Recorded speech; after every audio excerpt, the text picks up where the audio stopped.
Та entrepreneur мөн үү сонжоо.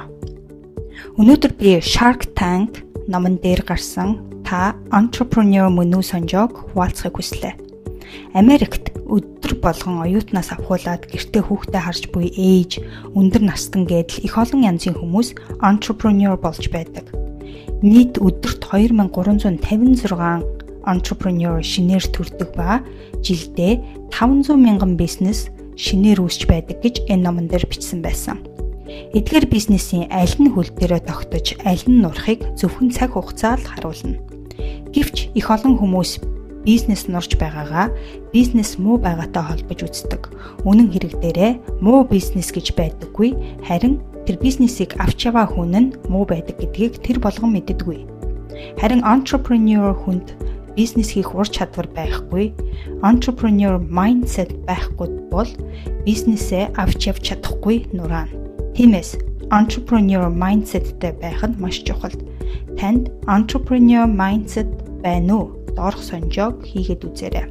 Доорх асуултуудад тийм, үгүй, заримдаа гэж хариулаарай. Тийм гэвэл 2 оноо өгөөрэй, заримдаа гэвэл 1 оноо өгөөрэй, үгүй гэвэл 0 оноо өгөөрэй. 1-дүгээрт би амжилтын төлөө бүхнээ зориулдаг. 2-дүгээрт би унсан ч буцаад хөл дээрээ хурдан зогсож чаддаг. 3-дүгээрт би бусдын тусламжгүйгээр өөрөө өөрийгөө өдөөж идэвхжүүлж чаддаг. 4-дүгээрт намайг төрөлхийн юм зарах авьяастай гэдэг. 5-дүгээрт би бусдын төлөө ажиллах дургүй, өөрөө өөртөө ажиллах дуртай. 6-дүгээрт би олонний өмнө гарахаараа хурдан сэтгэж, хурдан шийдвэр гаргаж чаддаг. 7-дүгээрт миний харилцааны чадвар маш сайн. 8-дүгээрт би бэрхшээлээс зүгтах биш, бэрхшээлтэйгээ нүүр тулах дуртай. 9-дүгээрт миний бодол санаа хүчтэй. Зарим тохиолдолд дэндүү хүчтэй. 10-дүгээрт би өөрийгөө өдөртөгч гэдгээр хардаг. 11-дүгээрт би аливаа зүйлийг өөрийнхөө хийх дуртай. 12-дүгээрт би өөрийгөө өндөр түвшинд тавьдаг. 13-дүгээрт би эргэн тойронд байгаа хүмүүсээс илүү сайн чармаалттай хичээнгүй ажилдаг. 14-т надад өөрийнхөө бизнесийг нээсэн олон хамаатан садан найз нөхөд байдаг.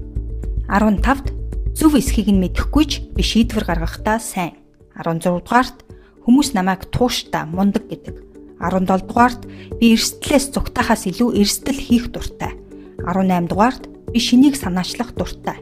19-дугаарт яагаад гэдгийг мэдэхгүй ч миний ажил үйлс их бүтдэг.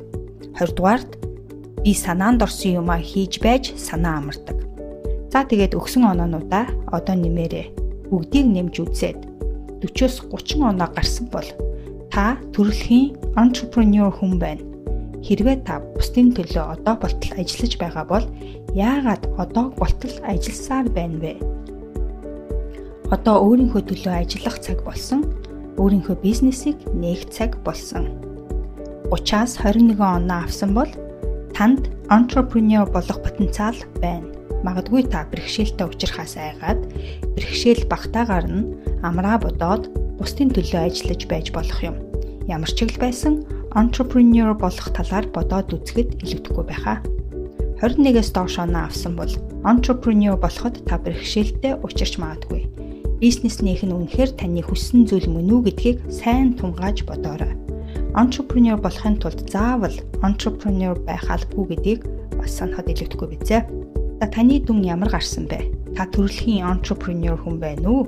Эсвэл та өөр боломжуудыг хайхан дээр байна уу? Юу гэж бодож байна вэ? Энэхүү сонжоо нь таныг сэтгэл санаагаар унгаах зорилготой биш, харин ч entrepreneur болоход ямар байх ёстой вэ гэдгийг мэдүүлэх зорилготой юм.